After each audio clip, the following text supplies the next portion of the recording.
मनुष्य के जीवन में जो भी अच्छे सारे लम्हे होते हैं, उन सभी अच्छे लम्हों को वह सोचता है कि कैद करके वह रखे, अपने यादों में कैद करके रखे, अपने निगाहों में कैद करके रखे।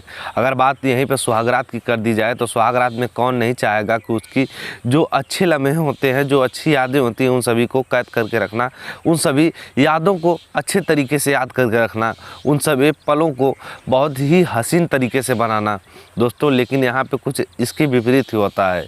एक लड़का जिसकी शादी हो चुकी थी, शादी होने के बाद वह अपनी दुल्हन के साथ सुहागरात मना रहा था। सुहागरात मनाते वक्त उसको एक खड़खड़ाहट महसूस होती है, उसे कुछ आवाज़ें सुनाई देती हैं।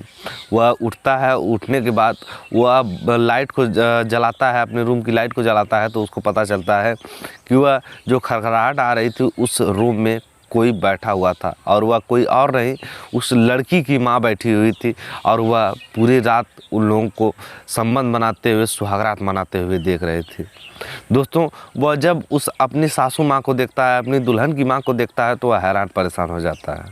तो नमस्कार दोस्तों, स्वागत है आप सभी का मेरे यूट्यूब चैनल असलियत तक में।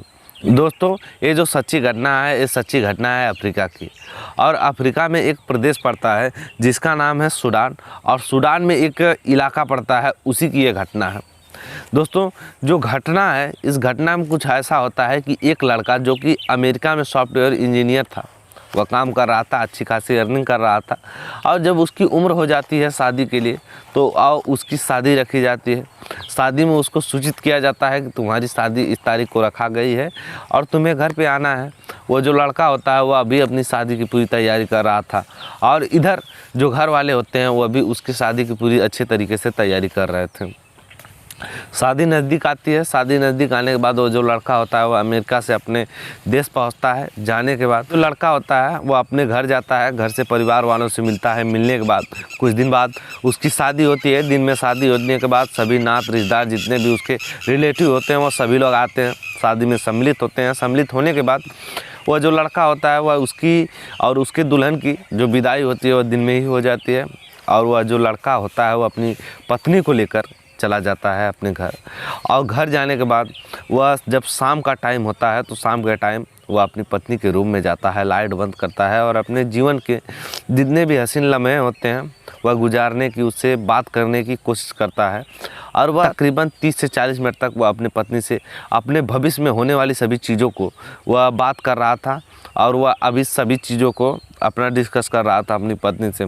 तभी उसको एक खड़खड़ाहट महसूस होती है, और होने के बाद वह जो लाइट जलाता है तो देखता है कि वह जो उसके कमरे में है वह उसकी सासू माँ यानी कि उसके दुल्हन की माँ पड़ी हुई होती है, बैठी हुई होती है। और वह पूरी सारी बातें उन लोगों की सुन रही थी, जो भी वह लोग बातें कर रहे थे, हसीन बातें कर रहे थे।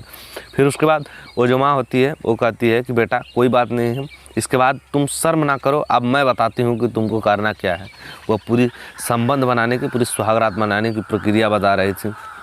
वह जो लड़का होता है वह पानी पानी हो जाता है, क्योंकि यह जो बात थी या जो वह औरत कह रही थी, प्रथा थी वहाँ की, कि वहाँ की जो प्रथा होती है उसके मुताबिक अगर किसी की लड़की की शादी होती है तो सुहाग रात में लड़की की माँ उसके साथ रहेगी, और वह जो सारी बातें होंगी, वह जो सारी सुहाग रात में जो सारी चीज़ें होगी वह सुबह में जाकर वह पंचायत में बताएंगी सभी लोगों के सामने।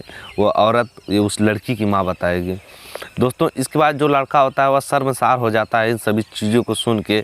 वह इन सभी चीज़ों को सुनते सुनते बातें में तकरीबन सुबह हो जाती है, सुबह गुजर जाती है, सुबह हो जाती है दोस्तों। फिर उसके बाद यह संबंध बनाता ही नहीं है, अपनी पत्नी के साथ सुहागरात मनाता ही नहीं है, केवल बातें ही होती रहती हैं। फिर उसके बाद जो बाहर के लोग होते हैं वह इंतज़ार कर रहे थे कि कब वह औरत निकले, कब लड़की की माँ निकले और बताए क्या कि सुहागरात में हुआ क्या क्या है। उसके बाद वह जो औरत होती है वो बाहर निकलती है, दुल्हन की माँ बाहर निकलती है एक सफ़ेद चादर लेकर, जो कि वहाँ पे बिछाई गई थी ताकि उसी पे यह जो दूल्हा और दुल्हन है वह सुहागरात मनाएंगे। फिर वो जो दुल्हन की माँ होती है वह शर्माते हुए बाहर निकलती है और उस सफ़ेद चादर को लेकर आती है और देखती है कि उस पर कोई दाग नहीं लगा हुआ है, क्योंकि सभी लोग बाहर ये भी देखते हैं कि आखिर जो सफ़ेद चादर है उस पर दाग लगा हुआ है कि नहीं लगा हुआ है। अगर लगा हुआ है तब तो ठीक है, अगर नहीं लगा है तो दिक्कत है। फिर उस दुल्हन की माँ से पूछा जाता है कि आखिर तुम्हारी बेटी की सुहागरात में क्या क्या हुआ है, तुम हमें बताओ। वह जो लड़की होती है वह जो उस लड़की की माँ होती है वो सोचने लगती है कि अगर मैं सच्चाई बता दूंगी तो हो सकता है मेरी बेटी की ज़िंदगी का सवाल है, उसकी शादी टूट जाए, उसका विवाह जो है वह यहीं पे ख़त्म हो जाए। तो वह जो लड़की की माँ होती है वो बहुत अच्छे तरीके से बताती है, झूठ बोलने की कोशिश करती है लेकिन वह बोल नहीं पाती, वह पकड़ा जाती है। फिर उस जो लड़की और जो जिस लड़के का शादी हुआ होता है वह बात उनके रिश्तों पे आ जाते हैं कि अब उनका रिश्ता जो है वह तोड़ दिया जाएगा। लेकिन जो लड़का होते हैं और जो लड़की होती हैं वह दोनों कहते हैं कि हम फिर से हमें एक मौका चाहिए, हम अपनी परफॉर्मेंस दिखाना चाहते हैं, उसके बाद ही डिसाइड करिएगा कि हमें शादी करनी चाहिए या नहीं करनी चाहिए, जो रिश्ता है इसे तोड़ देना चाहिए। दोस्तों, इन सभी घटना को सुनने के बाद हैरान करने वाली बात नहीं है, क्योंकि यह वहाँ की प्रथा है। हमारे भारत देश में भी कुछ ऐसी अजीबोगरीब प्रथा है जो राजस्थान में है, कई ऐसे प्रदेश में है जो अजीबोगरीब प्रथा है जिसको सुनने के बाद कानों पे यकीन नहीं होता है। लेकिन एक ऐसी प्रथा जिसको सुहाग रात में एक माँ, एक लड़की की माँ देखेगी, बताएगी कि आखिर सुहाग रात कैसे मनाया जाता है। बाकी इस घटना पे तो हम कुछ नहीं कहना चाहेंगे, अगर आप लोग अपनी कुछ राय देना चाहेंगे तो दे सकते हैं। बाकी इस वीडियो को बनाने का हमारा मकसद किसी को परेशान करना या किसी की प्राइवेसी को लीक करना नहीं है। इस वीडियो को बनाने का हमारा मकसद सिर्फ आप लोगों को सच्चाई से उजागर करना है। बाकी ये वीडियो आप लोगों को थोड़ा पसंद आया हो तो लाइक, कमेंट, शेयर और चैनल सब्सक्राइब करना बिल्कुल मत भूलिएगा। हम मिलते हैं इसी तरह किसी नेक्स्ट वीडियो में, तब तक के लिए tata, take care, bye bye.